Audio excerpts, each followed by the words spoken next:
Joining me is Mary Kissel, editorial board member of the Wall Street Journal, Fox News contributor, and in Australia as a guest of the Institute of Public Affairs. Mary, who is winning? Is it Trump or the swamp? Great to be with you, Andrew. Well, I think you'd have to say that the swamp is winning for now. Recall that Republicans ran on 4 successive election cycles on the promise of repealing and replacing Obamacare, and it is simply appalling that when they control both houses of Congress and the presidency, that they couldn't get that reform through. And I'm afraid that that does not bode well for tax reform or the broader Trump agenda.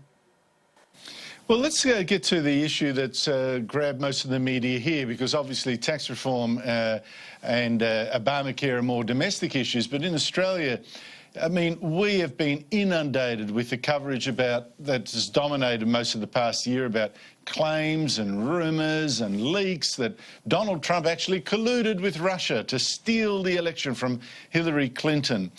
After all these months, what real evidence has actually come out that that may have happened?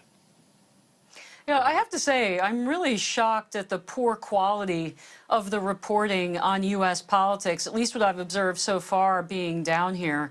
There's only one crime that we know of for sure, and that was the leaking of Michael Flynn's name to the mainstream media. Michael Flynn was speaking with a Russian who was under intelligence surveillance. His name as an American citizen should have been protected. Instead, it was leaked to the media. That's the only crime that we know of so far. As to the Russian meddling in our electoral processes, Jay Johnson, who was President Obama's head of Homeland Security, has testified publicly that the Russian meddling had no impact on the election outcome. So you have to ask, what exactly is Robert Mueller investigating? It's a good question. You said in your introduction, now he's looking at business dealings of the Trump and Trump family organization back 10, 15 years. It's starting to look like a witch hunt. It does. This special prosecutor that you mentioned, former FBI Chief Robert Mueller, is investigating this. Now, given that there's actually, so far, nothing concrete to actually seize on, how did it happen that he got appointed? Well, I think you have to blame President Trump and his lack of discipline for that. We at the Wall Street Journal editorial page advised the president to fire Jim Comey the minute that he took office. And look, I think the president would have looked like a hero both to Republicans and to Democrats who blamed Jim Comey, I think rightly, for interfering in the election when he came out with that famous press conference and said Hillary Clinton isn't under investigation. But Trump didn't do that. He found out that Comey, who's a very political animal, would not say publicly that President Trump was not under investigation. And so Trump fired him, didn't do a good job of explaining why, intimated that there were somehow tapes of their conversations, which it turns out that there weren't. And Jeff Sessions, our Attorney General, decided that he needed to recuse himself to protect the integrity of the Department of Justice and appoint a special counsel. How much of the political problems that Trump now faces is due to his own poor communication strategy and his loose lips and even looser texting? No, I'd say, I don't know, 99.9%. What's never discussed here is that the president has the power to fire the FBI director really for any cause. It's completely in his rights to fire Jim Comey, and that's because we didn't want the kind of abuse at the FBI that we saw under J. Edgar Hoover. So whether or not you're a Republican president or a Democratic president, what Trump did was perfectly fine, and he could have just said that and left it at that. But Trump is a very, shall I say, he takes his politics very personally.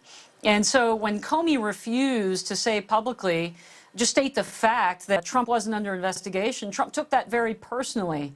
And we see that in a number of areas with people who he believes have crossed him. Look at how he's treated his Attorney General, Jeff Sessions, who's been one of his staunchest supporters and is, in fact, implementing the Trump agenda very well and very efficiently at the Department of Justice.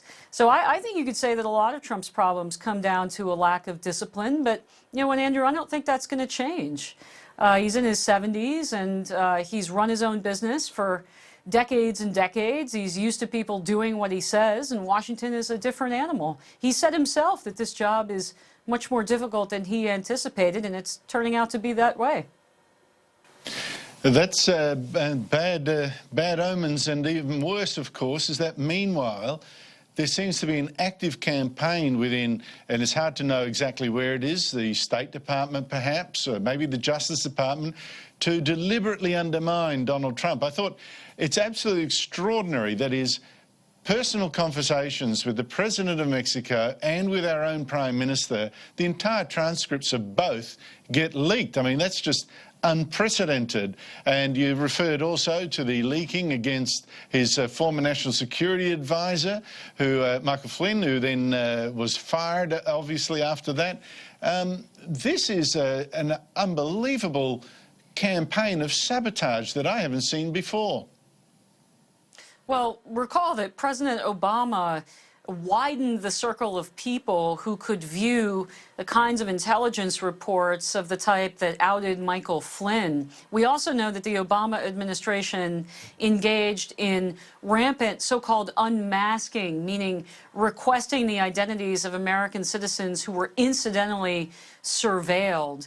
Now, some people may have a use for that, like former National Security Advisor Susan Rice, but former UN Ambassador Samantha Power apparently made many of these requests. The administration made hundreds of these requests, and that's now the subject of an investigation that Devin Nunes, a congressman from California, is going through right now. That is a massive story that the U.S. media and the international media are essentially ignoring, and it should be of great bipartisan concern because, again, if you have a Republican president or a Democratic president, you don't want your intelligence agencies misused for political purposes. And I think it's very clear now that that's what the Obama administration did. We knew that they were surveilling Trump campaign officials, and Samantha Power hasn't said a peep about this, probably because there's no reason a UN ambassador should need to know who's being surveilled by the CIA or the NSA or the DIA or any other of our agencies. The Trump administration, I think, is having these problems because the Obama administration made it easier for these reports to be distributed, but they also haven't taken control of the bureaucracy. They didn't have an infrastructure in place, a political infrastructure in place, to put their people into these agencies to get them under control. We find this all the time at the Wall Street Journal editorial page when we're calling up agencies, and we're talking to the same people that we talked to in the last administration, and they are actively working against the Trump administration, working against their agenda, and I would be sure that that's where a lot of these leaks are coming from. Mary Kissel, I'm afraid on that terrible note of gloom, thank you so much for joining us. Enjoyed it very much. It's great to be out here.